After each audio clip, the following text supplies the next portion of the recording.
Assalamualaikum warahmatullahi wabarakatuh. Halo Sobat Pangkep TV, apa kabar? Kali ini Anda kembali menyaksikan program dari Pangkep TV. Bersama saya Hayana, inilah Cerita Deceng.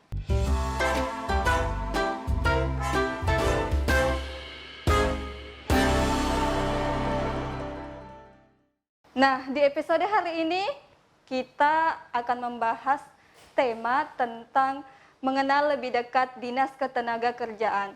Hari ini sudah hadir di studio bersama kami Kepala Dinas Ketenagakerjaan Bapak Muhammad Ghazali SHMH. Selamat datang Pak. Apa kabar Pak? Alhamdulillah. Terima kasih banyak Pak atas waktunya Bapak bersedia untuk datang di studio kami berbagi informasi kepada penonton Sobat Pangkep TV. Hari ini kita berbicara tentang mengenal lebih dekat Dinas Ketenagakerjaan Pak. Ya. Sebagai Kepala Dinas Pak, bagaimana Bapak melihat tenaga kerja yang ada di Kabupaten Pangkep, apalagi Pak di situasi sekarang ini lagi pandemi COVID-19 di mana pekerjaan semakin sulit, bahkan ada yang PHK Pak. Bagaimana Bapak melihat itu Pak? Ya. Kami dari Dinas Tenaga Kerja Kabupaten Pangkajene dan Kepulauan terkait dengan dampak COVID-19 kepada para pekerja. Mengingat awal COVID-19 itu pada tahun 2020 sampai dengan tahun 2021 belum ada kelihatan yang normal. Olehnya itu berdampak dulu kepada beberapa perusahaan yang ada di Kabupaten Pangkep maupun di luar Pangkep. Kenapa berdampak kepada perusahaan? Karena hasil produksi perusahaan itu mau dijual kemana? Biasanya dijual di negara Cina, tapi akses untuk menjual itu tertutup dalam kondisi COVID-19. Mulai tahun 2020 sampai tahun 2021. Sehingga berdampak kepada perekonomian perusahaan. Berdampak terhadap perekonomian perusahaan, otomatis berdampak kepada pekerja perusahaan itu. Sehingga perusahaan itu tidak mampu membayar gaji karyawannya. Sehingga perusahaan melakukan langkah-langkah sehingga terjadi sesuatu yang tidak pernah kita bayangkan. Tahun 2020 itu pada pas COVID-19 itu kami dari Dinas Tenaga Kerja secara tim turun. Tapi tetap kami mengikuti protokol kesehatan. Nah, memberikan sosialisasi ke beberapa perusahaan. Tapi memang perusahaan itu berdampak secara ekonomi sehingga dia tidak mampu memberikan gaji kepada karyawannya sehingga terjadi PHK. Nah, inilah langkah-langkah Dinas Tenaga Kerja meminta kepada pihak perusahaan untuk tetap melakukan tripartit, melakukan pertemuan dengan beberapa tenaga kerja dengan karyawannya untuk mencari solusi. Sampai 3 kali pertemuan itu tidak ada hasil, sehingga langkah-langkah yang harus dilakukan karena ada juga surat dari perwakilan dari pekerja masuk ke Dinas Tenaga Kerja selaku pemerintah, ya diminta tidak diminta wajib hukumnya untuk menangani ini. Sehingga kami melakukan tripartit dan mengundang pimpinan perusahaan dengan perwakilan pekerja dengan karyawannya juga untuk mencarikan solusi. Paling tidak itu kan sudah jelas undang-undangnya. Itu kan Undang-Undang Nomor 11 tahun 2020 tentang hak cipta.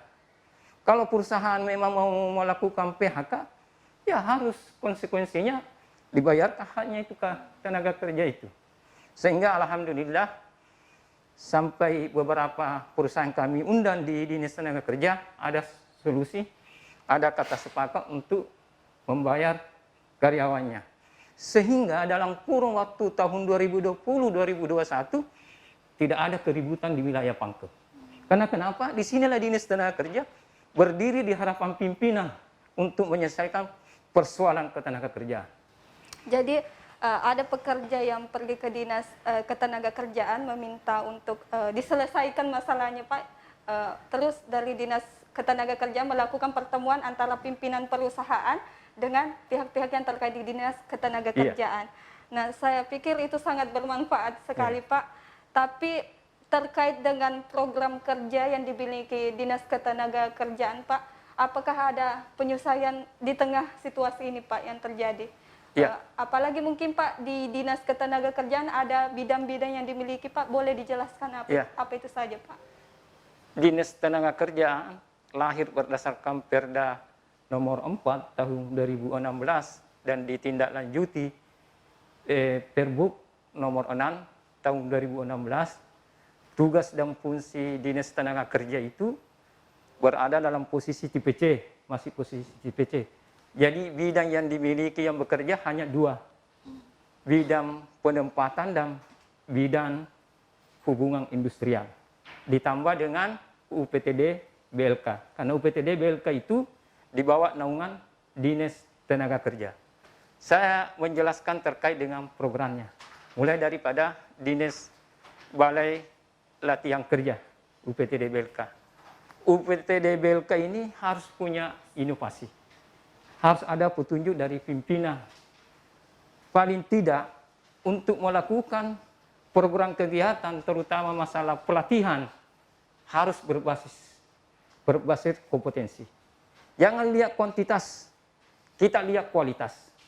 Yang kedua, sebelum melakukan pelatihan, ada tingkat pembicaraan kepada perusahaan-perusahaan yang ada di Pangkep, termasuk di Tonasa, di bawah naungan Tonasa, dan ditambah dengan perusahaan di luar Pangkep, ada tingkat pembicaraan.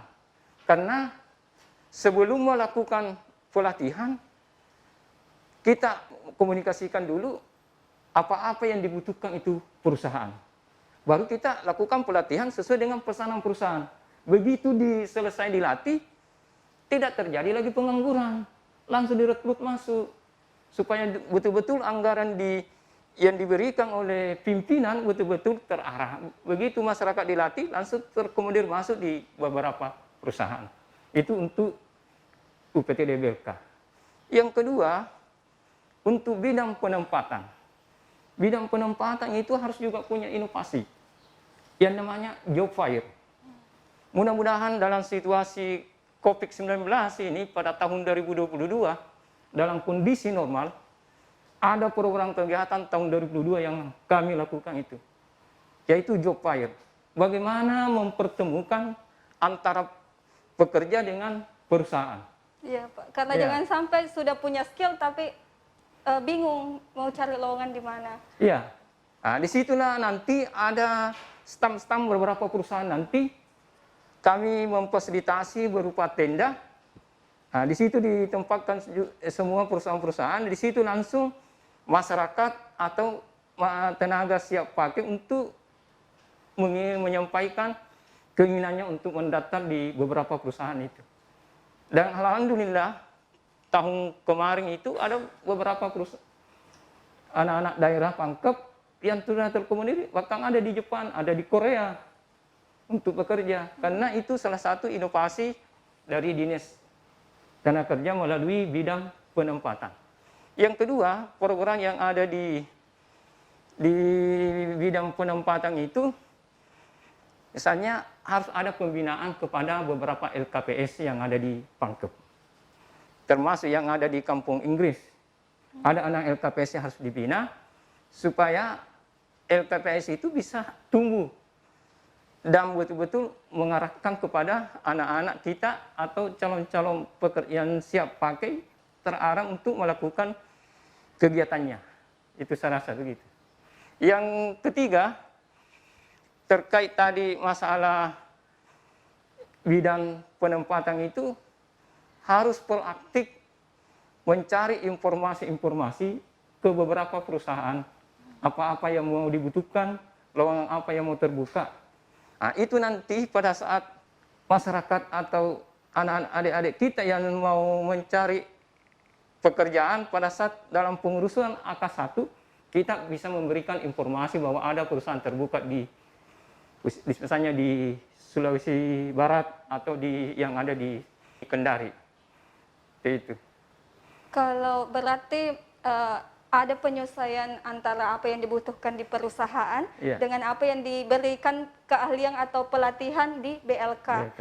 Nah Pak, saya tertarik di BLK, apakah ini ada jadwal tertentunya Pak untuk membuka peserta untuk masuk mendaftar supaya bisa dilatih? Itu BLK setiap mau melakukan pelatihan ada informasi secara online.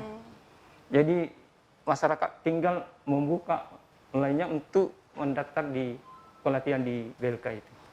Itu biasanya di mana Pak? Media online-nya dibuka atau melalui media Media cetak juga. media cetak. Iya. Saya dengar Pak, hari Kamis ini akan ada penandatangan MOU program barunya Pak. Itu program apa sih Pak? Iya. Kami bekerja sama dengan pihak BPJS Ketenagakerjaan. Tentunya hari Kamis nanti ini ada penandatanganan MOU dengan Pak Bupati dengan pihak BPJS sekaitan dengan tenaga harian lepas. Kami menganggarkan di DPA kami, Dinas Tenaga Kerja, bahwa tenaga harian lepas itu diberikan jaminan kerja dan jaminan kematian. Maksudnya jaminan kecelakaan dan jaminan kematian. Anggarannya ada di Dinas Tenaga Kerja bekerja sama dengan BPJS Ketenagakerjaan. Dalam penandatanganan MOU itu Pak, siapa nanti target dari programnya itu Pak? Ada beberapa besok yang mau dilaksanakan, termasuk pemberian beasiswa. Beasiswa? Iya, baik SMA, SMP, SD. Ada persyaratan khususnya itu Pak atau bagaimana? Kalau terkait dengan pemberian beasiswa itu murni dari BPJS Ketenagakerjaan. Kalau terkait misalnya prosedurnya Pak, itu bagaimana Pak? Ya, paling tidak harus terdaftar di BPJS Ketenagakerjaan. Oh, jadi harus terdaftar di BPJS. Ketenagakerjaan. Terakhir Pak, melihat situasi sekarang Pak, di masyarakat, harapan Bapak kepada masyarakat khususnya terkait tenaga kerja ini Pak. Karena mungkin banyak di luar sana yang sering mengeluh bilang tidak ada pekerjaan, di mana lagi COVID, apa ada pembatasan, apa harapan Bapak? Ya, saya minta kepada seluruh masyarakat bahwa karena masih ada juga inovasi yang kami laksanakan di anggaran perubahan, yaitu rumah siap kerja atau Masija, itu ditayangkan secara online. Saya minta kepada semua adik-adik semua masyarakat untuk datang nanti setelah terbentuk ini rumah siap pakai untuk mendapatkan informasi terkait lowongan kerja. Ada nanti rumah yang dibuat inovasi kami untuk mendapatkan informasi lowongan kerja. Ada rumah siap kerja. Bangunan dalam bentuk fisik Pak? Fisik. Oh, rencananya di mana Pak? Kami tempatkan di BLK, Oh, di BLK. ya, Balai Latihan Tenaga Kerja. Terima kasih banyak Pak atas waktunya. Bisa nanti di-share Pak kontak yang bisa dihubungi ketika penonton ingin mendapatkan informasi lebih lanjut terkait program yang dimiliki oleh Dinas Ketenagakerjaan. Terima kasih telah menyaksikan sampai akhir cerita Deceng episode hari ini. Saya Hayana dan segenap kru yang bertugas mengucapkan terima kasih. Assalamualaikum warahmatullahi wabarakatuh.